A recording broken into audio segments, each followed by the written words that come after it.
Nothing contained in this podcast should be considered a substitute for professional medical advice. This content does not represent our respective employers and is purely the opinion of the podcast hosts. We are not your personal medical providers. Sorry, friends. So, if you have concerns or seeking a diagnosis or treatment, please seek individual advice from a healthcare provider in your area. We are not liable for any risks associated with acting upon the information contained in this podcast. This is intended for educational and entertainment purposes only, so enjoy the ride. Please drink responsibly and in moderation. Before drinking, please be sure to be of the legal drinking age for your country. We do not encourage the misuse of alcohol. Welcome back to Medical Media Mixer, the podcast where we mix medicine, media, and a little pop culture into something that hopefully goes down a little smoother. Today's episode is a new format we're calling The Refill. These episodes are where we go back to one of our earlier deep dives, re-release it, and add updated context when something in medicine, media, or the world has shifted. Think of it as topping off your glass. Same drink, new information. And today's refill is our very first episode, the Americano. But before we jump back into that, we're going to add a quick update about what's happening right now with flu season, because it directly affects a lot of what we talk about in that episode. So here's what we know so far about the 2025-2026 influenza season. Influenza activity is accelerating, and it's being dominated by Influenza A, specifically the H3N2, which is a variant known as subclade K strain. Right now, Influenza A viruses account for 95 to 90% of circulating flu cases, and roughly 86% of those are that particular strain, rising from previously about 40% of cases in summer 2025 to nearly 90% by December. So this strain didn't just appear, it very quickly outcompeted other strains. The timing of the flu season itself is not unusually early by US standards, but what is concerning is what we're seeing globally. Japan had unusually early and severe flu season starting in October. The UK reported flu cases at roughly 3 times last year's levels at the same point in the season. Australia's winter flu season was moderate, but unusually prolonged, with late activity linked to the same subclade K variant. Globally, subclade K made up about a third of all H3N2 sequences between May and November 2025, and nearly half in Europe. So this is not just a US story, it's a global one. One major concern is that this variant has about 10 additional mutations in the hemagglutinin gene compared to the vaccine strain, raising concern for a potential vaccine mismatch. That sounds scary, but here's the reassuring part. Early real-world data from the UK suggests the vaccine is still providing meaningful protection, about 72 to 75% effectiveness in preventing emergency department visits in children, and about 32 to 39% effectiveness in adults. That's not perfect, but it is absolutely better than nothing, and especially important for children. There's also no evidence that this strain is resistant to antiviral medications, which means treatments like Tamiflu and Xofluza should work. However, vaccination coverage this year has declined about 7% compared to last season, which is not ideal, especially because H3N2 dominant seasons are historically associated with more severe outcomes, particularly in adults over 65 and in young children. As of the latest surveillance estimates, January 2nd, 2026, about 3,100 flu-related deaths have been estimated in the U.S. so far this season, including 9 pediatric deaths. Overall severity is still considered low, but is rising. Activity is increasing, particularly among children and young adults. To be clear, we do not yet have detailed, peer-reviewed clinical severity data, especially for the subclade K variant. That kind of data takes time. But based on past H3N2 seasons and what we're seeing now, public health officials are watching closely for increased hospitalizations, outbreaks in long-term care facilities, and high risk in vulnerable populations. So the takeaway. This is not a panic situation, but it is a season that deserves attention, vaccination where possible, early treatment when appropriate, and good public health surveillance. So that means, friends, as soon as you feel that you're coming down with something, within 48 hours, contact your provider, because that is when those antivirals are most effective. This brings us back to today's refill. Because our original episode, The Americano, is all about how medicine responds to infectious disease, public perception, what happens when health systems are under stress, and flu season is one of the clearest real-world examples of that playing out every single year. So with that updated context in mind, we're now going to drop you back into episode 1. Same episode, same drink. But now you're listening with fresh eyes and hopefully a little extra information in your cup. Here is our re-release of the Americano. Welcome to Medical Media Mixer Podcast, The Perfect Cocktail. I'm Nicole Peniston. I'm a licensed clinical psychologist.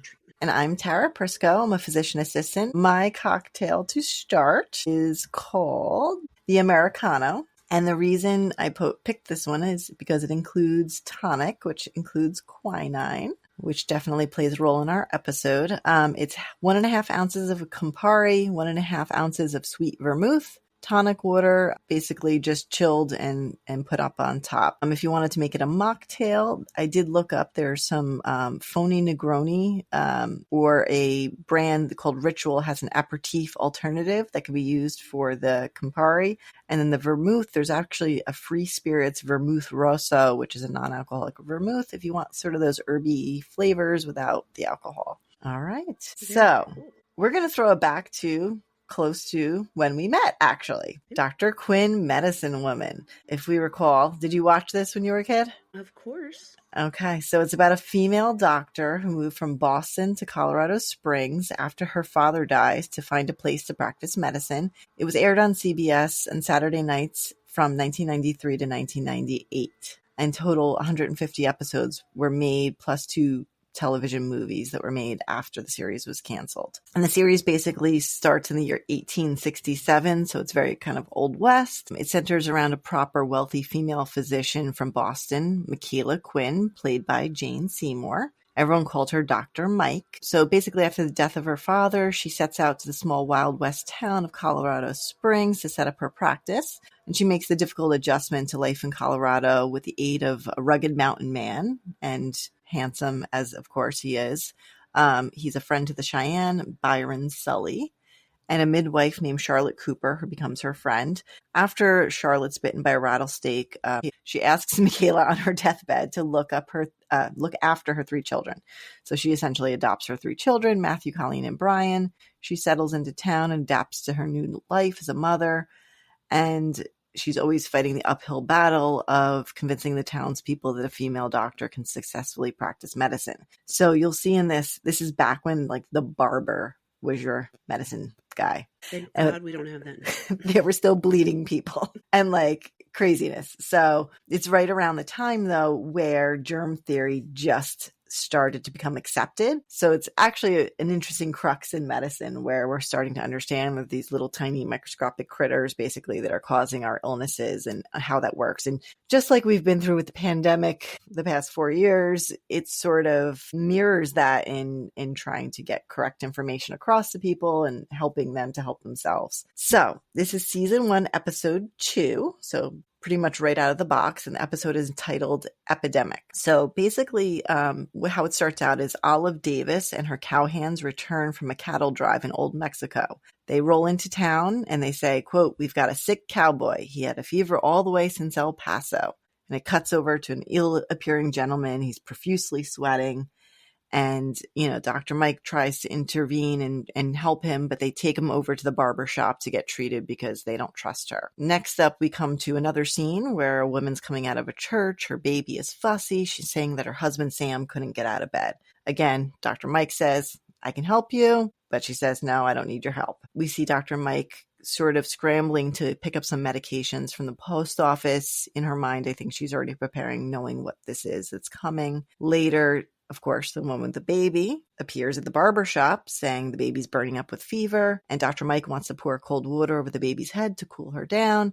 The barber's arguing, of course, because what does a woman know about medicine? And he wants to keep the baby warm to sweat the fever out. Now things get more serious. The first person dies in town, and Dr. Mike says, "Hey, this is the grip," which is what they called influenza back then. Have you heard that term before? The grip? I've not. What the heck is So that? in Spanish, I learned it because Spanish-speaking patients call it gripe, Grippe. So when we talk about it with our patients via translation, the gripe or the vaccine for gripe. So that's the only reason I had heard of it called that. I didn't really get into what like the actual history of the word is, but that's what they called it back in the day. So, Well, I have one question for you.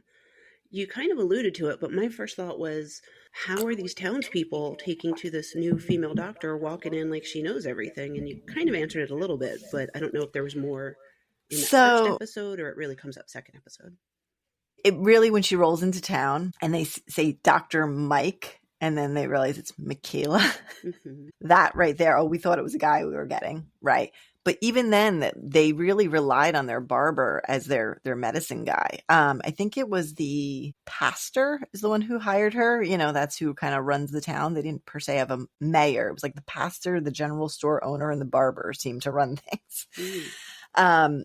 You know, but she did immediately get close with that Sully, who he's sort of an outlaw to begin with because he hangs out with the Native Americans, and Charlotte, who's a midwife, but also who runs like a boarding house with some women of the night, I guess, staying there. So she kind of made herself friends with sort of the outcasts to begin with and built her little family from there. So yeah, I mean, they didn't accept her to begin with, but you'll see, you know, as the episode goes, some people may change their minds eventually. Let's hope so. So of course, the children that she's now adopted, they want to help her take care of patients, but of course she understands that it's contagious, so she doesn't want them to come. You know, you see scenes of people walking around the town, hunched over, weak appearing. They show another scene of someone actually being bled in the barbershop to, quote, let the poison out. Then that baby. Question about that being bled, is that the same as when, like, back in the olden days they use leeches, or is this a little bit different? I mean, it's the same concept of get the poison out, definitely, but they actually did it by like cutting you to make you bleed, which sounds, yeah, I mean, it is what it is. It's, or at least we're not talking about humors causing medical problems. That's so a little back in the day. So, of course, now the baby's mother gets sick. Dr. Mike makes her rest. The postman now gets sick. And she tells him, well, I have this new medication, quinine. We got it in our shipment. Start to take this to get the fever down. And she comes to the pastor who runs the town and the barber and the general store owner. And she says, we got to do something. She tries to explain to them germ theory, which we're in 1867. That was really just came about in 1860. By the French chemist Louis Pasteur. So, you know, she tries to understand, you know, the concept of these little teeny tiny microorganisms. And she proposes, let's make a makeshift hospital to basically quarantine people, which again, very much mirrors our experience over the past 40 years with understanding quarantine and what that means. Yeah.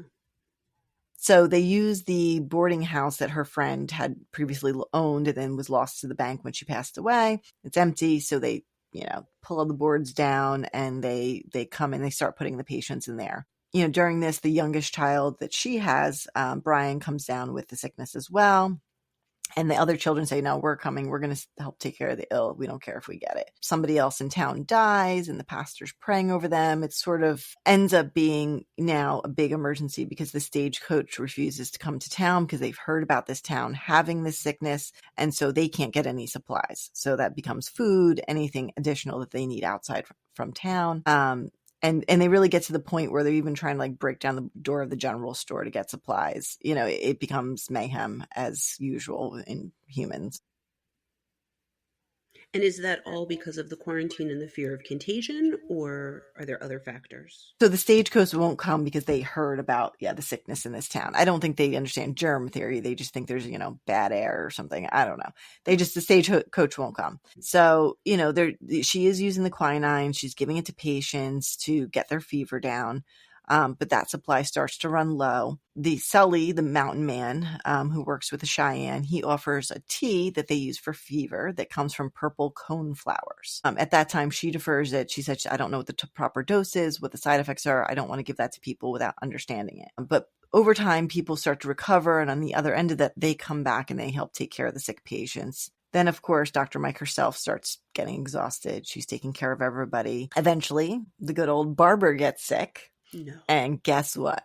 He comes and asks her for help. How dare he? Send him away. And she gives him some of her last drops of quinine. What? Girl, you need that for yourself. Right. Exactly. She basically divides it up between the other patients, doesn't save any for herself. Her little guy, Brian, he turns the corner, but eventually she basically passes out and she's in bed now, Dr. Mike.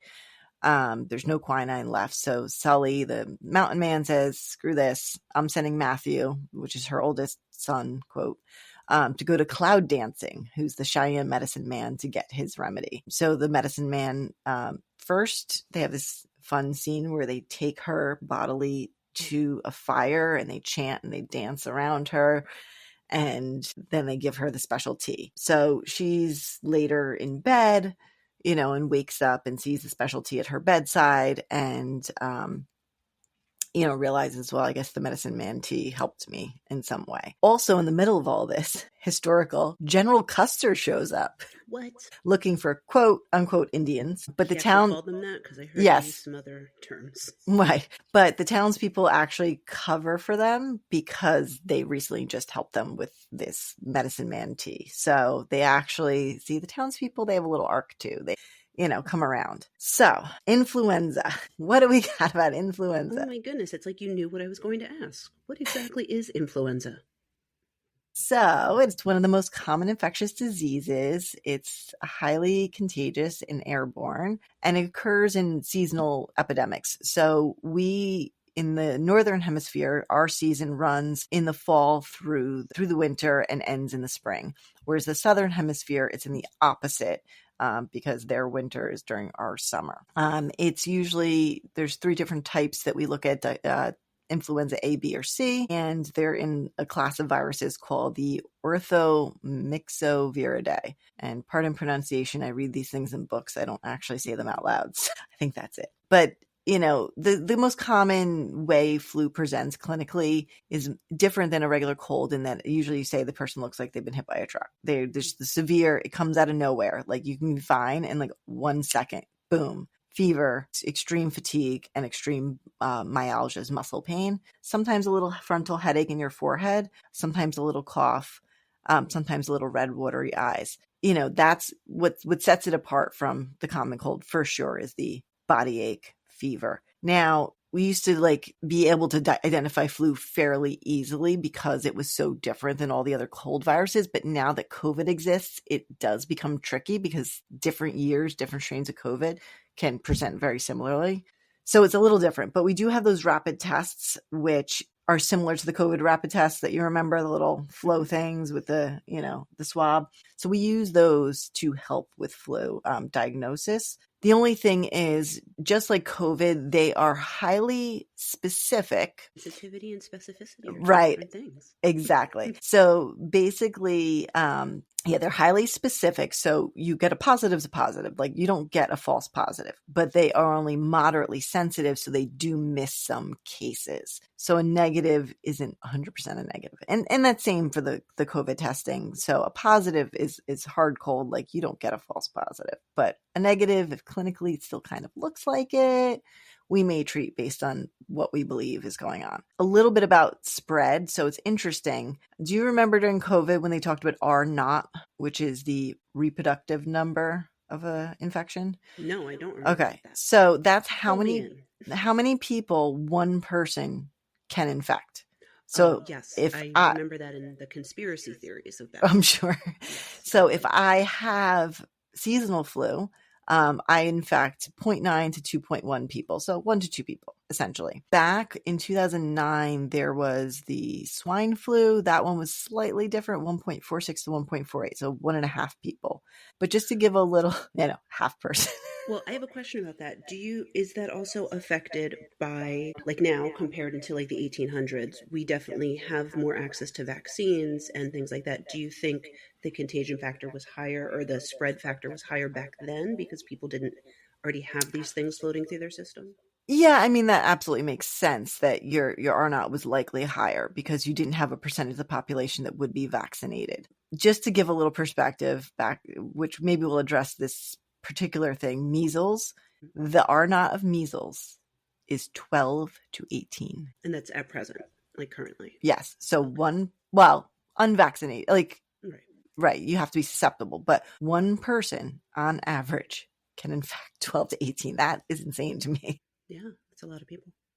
So, I mean, our first, as we talked a little bit about, vaccines being always our first level of management is prevention, right? So, we do produce a new flu vaccine every year. Typically, it's a trivalent, which has 3 different strains in it. And so for this season, it will be a trivalent vaccine. Some years there's a quadrivalent. I guess that just has to do with it. They study the previous year's most popular strains, and that's how they get it. So This year it's trivalent. There's also a high dose one. I'm not sure if you've ever heard of that, which we give to patients over 65.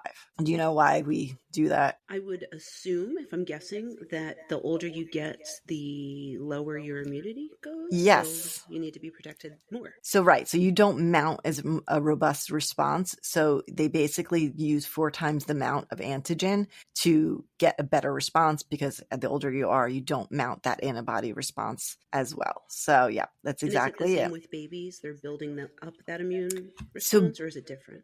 Babies under, don't quote me because I don't take care of children, but I know that for sure at 6 months you can get a flu vaccine. And I think between 6 months and a certain age, you actually have to get 2 that first year. Okay. So the schedule and things change, but I believe children, they get 2 flu vaccines in that same season to boost them. Makes sense. But in have theory, babies are building up their immune response. Same just as thing. older people are losing their immune response. Exactly. So who's eligible? We just kind of talked a little bit about that for the vaccine. Anyone age 6 months and older should get a vaccine. The uptake is very low, but we should. Usually you want to get it by the end of October, because you want to make sure that you are immune before the season truly hits, certainly before holidays, because that's when we're all over each other spreading all the cooties. I definitely predict big COVID and flu surges as usual from Thanksgiving through New Year. So we'll see. And there, I don't know if you remember, did you ever hear of people who are allergic to eggs? They used to say not to use the flu vaccine. I had heard it, but also I actually recently got my flu shot, and it was one of the questions on there. Right. So I assumed it has something to do with something that's in the vial of the flu shot. So they actually grow these viral cultures in egg proteins, basically. Mm-hmm. But last year's season, they removed that as a contraindication, because the studies have shown that the likelihood of having an allergic reaction, even if you're allergic to eggs and get the flu shot, is pretty much nil. It's very, very low. It's not 0, but it's pretty low. So they've actually removed that as a barrier for patients who are allergic to eggs. So that was very new. So, I mean, we always tell everyone, get your flu shot. But again, the uptake is very low. And it kind of harkens back to similar with COVID. It might not 100% protect you from getting the flu. It might not, but it certainly can reduce your severity. So just for that, it's worth it, because that's time off of work, time out of school, feeling crappy in bed, all those reasons. You're spreading it to other people. Right. Right. And that's where that quarantining, that Dr. Quinn, she did the right thing. She made her little hospital and quarantined people.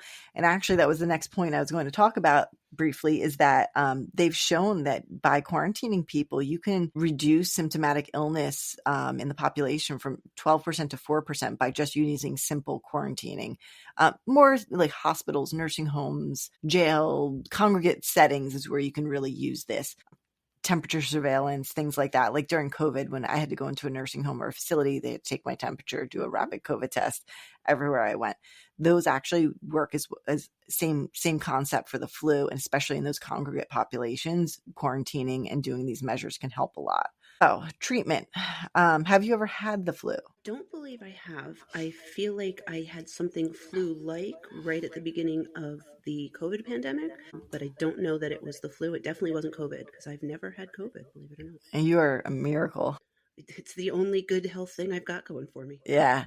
So the first time I actually had the flu was my first year out of school working in urgent care. And back then we didn't push flu vaccines in the same way we do now. It really was never pushed by my pediatrician growing up. It was not on our radar. I'm not sure if it was like a late 90s, early 2000s. We started really, I guess, recommending for everybody. So of course I worked urgent care, and of course I was around a lot of sick people, and we didn't mask back then. That wasn't a thing. So I got the flu, and it was literally, I was 24, 25 years old, and I could not get out of bed. Like I couldn't even reach my arm over to pick up the Tylenol bottle. It was horrible. I don't think I've ever, I think there was one other time when one of the kids got it. I prophylaxed myself. I took a prophylactic dose of a medication. So we'll go over the meds real quick. And that did prevent me from getting sick. So the meds we have available typically have to be started within 48 hours, or else they're essentially ineffective. Sometimes they'll stretch that a little when a patient's admitted to the hospital. If you're sick enough to be admitted to the hospital, the risk benefit of giving you an antiviral, you might as well just give it, so they can give it even outside that 48 hours. But, the two main ones that are on the market for outpatient would be Xofluza, which came out in 2018 and didn't have a whole big uptake because I don't think, the 19 to 20 season for sure we had no flu because we had COVID. 18, I don't recall, but I think a new drug launched and you kind of didn't have a lot of uptake. The good thing about this one is it's literally a single pill, one pill, done, which is pretty awesome. You don't have to take something for 5 days. Yeah. Yeah, it reduces your illness by 1.1 days in a healthy patient and 1.3 days in a high-risk patient. So that doesn't sound like a lot, but another 27 hours of being sick in reality, it would suck. So if it could reduce it by that, get you back to work, back to school, it's worth it. I mean, these aren't miracle drugs, but they are helpful. Tamiflu is the other one that you'll have heard of, I'm sure. That one came out in 1999. So that's been out quite a bit longer. It's a 5-day treatment, also has a prophylactic dose. So prophylactic is like you live with someone in your house who got flu. You can start this to prevent you from getting it. So the dosing is slightly different for the prophylaxis. And that does work. Tamiflu only reduces your illness by 0.7 of a day, so a little bit less effective. Does have a lot of GI side effects, so if you can't tolerate it and it's giving you a stomach problem, well, then it's not worth it. So, we use it. I mean, I offer it to everybody, but I think the new one, Xofluza, is definitely better. And then there were two other medications that I didn't even know existed that came across when I was researching this, which was interesting because I've been working in primary care and urgent care for all these years. One is an IV that came out in 2014, and it only reduces your illness by 21 hours. So less than a day. I don't even know where you get this, how do you order it, if I'd have to send them to an infusion center at the hospital. I know nothing about it. So there's that. It's called Rapivab, Paramiravir. And then the other one is an inhaled medication called Relenza Zanamivir, which came out in 1999. It does reduce by 1.5 days. So technically it's actually the most effective, but you can't use it if you have underlying lung disease, which would be the people we'd really want to give something to. So if you have asthma, COPD, you can't use it. So, I don't know. I never heard of these other ones. They're probably expensive and hard to find in the pharmacy anyway. But they do recommend basically all high-risk patients be given an antiviral. And then at the clinician and patients sort of, discussion of risk versus benefit, you can offer it to patients who aren't high risk. So I offer it to most people. There aren't a whole lot of contraindications, so it's worth at least trying. So, I mean, that's kind of the treatment and the general idea of what is going on as far as the flu. As far as the impact, the World Health Organization estimates about 1 billion influenza cases each year, which is pretty crazy. And somewhere between 300 and 650,000 deaths due to worldwide. These are all estimates. The U.S. In adults doesn't directly track cases. They just use statistical models. Not sure how the WHO gets their data now, but flu-related deaths in children is actually tracked, so that they do have actual numbers. They're looking at the numbers I had were pretty old, but 2019 to 2020, which is like the lowest season we had 486 children die. So I didn't have any other statistics recently to give per year. Well, and what does that mean when it's flu-related deaths? Or are those more complications from the flu? Right. So they call, flu-related, I guess the way they're wording that is they're wording it as, you're dying from complications of the flu, right? The infection itself isn't necessarily killing you, but you're getting a secondary pneumonia, dehydration, acute kidney disease, acute kidney failure from it. Something else is usually happening. You're not dying from the cut, but you could die from an infection in the cut. Right, essentially. And then when the whole tracking thing, and I think we learned a little more about this during COVID, is interesting because flu-like illnesses, I don't have a positive test in every single person, right? Mm-hmm. So we're not getting 100% this is flu. We're clinically diagnosing it. It could be another virus that's presenting very similarly. So that's why the numbers, I think, are a little bit hard to nail down. But for just a little numbers comparison, so we talked the Spanish flu, 1918, which we've talked about in the past with COVID. That was a big epidemiological. My brain isn't computing. Epidemiological. There you go. Comparison that we make. So the Spanish flu caused 500,000 to 700,000 deaths in the United States, which is insane, especially because the population was less then, and then 30 to 40 million deaths worldwide. And it was actually more than COVID? I don't have statistics in front of me, so I'm not going to speak to that. Interesting, and I brought this briefly up, the swine flu that happened in 2009 to 2010. Mm-hmm. That was interesting because the way that one affected was a little bit different. It affected people younger than 65 and higher pediatric mortality. And they think that was because people who were born before 1957 were exposed to other flu strains that were very similar to this H1N1 that was the swine flu. So it was the opposite. The elderly were actually fairly protected, which was interesting. And I worked through that season. I remember it being a little crazy. But in the end, the basic thing is patients with comorbid diseases, of course, are going to be at the highest risk: diabetes, COPD, some of the biggest ones, age. And, get your flu shots and see your provider within the first 48 hours of illness if you want to try and get on some medication. So that's Dr. Quinn, Medicine Woman, and the flu. Thanks for tuning in to this episode of the Medical Media Mixer podcast. If you enjoyed the conversation, don't forget to subscribe, rate, and review us on your favorite podcast platform. Your support helps others find the show. Want to keep the conversation going? Follow us on social media. We're at Medical Media Mixer Podcast on Instagram, Facebook, TikTok, YouTube, and on Pinterest, the Medical Media Mixer board. If you'd like to support the show and help us grow, check us out on Patreon, patreon.com/Medical Media Mixer Podcast. And on Buy Me a Coffee, buymeacoffee.com/Medical Media Mixer Podcast. If you have a topic idea, feedback, or just want to say hi, send us an email at medicalmediamixer@gmail.com. You can also stream all of our episodes and find more info on our website, medicalmediamixer.podbean.com. We're available on all major podcast platforms, so no matter where you listen, we're there. Thanks again for listening, and until next time, keep mixing medicine and media.